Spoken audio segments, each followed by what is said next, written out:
Nous allons continuer sur le chapitre 8, complément sur les fonctions, et nous allons finir la section 8.2, sens de variation d'une fonction, par la sous-section 8.2.2, extrémum.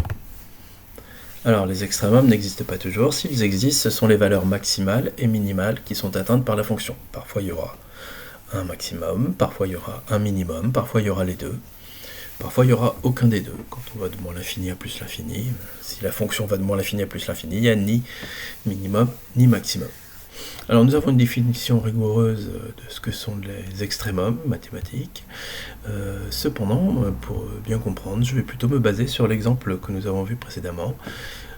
Nous avions cette fonction-là donné en exemple, la courbe de la fonction était donnée, nous avons vu que la fonction était croissante sur un intervalle, moins 3, 1, puis décroissante sur l'intervalle 1, 3, et nous avions fini par dresser, comme on dit, le tableau des variations de cette fonction. Et bien sur ce tableau des variations de la fonction, les extrémums apparaissent.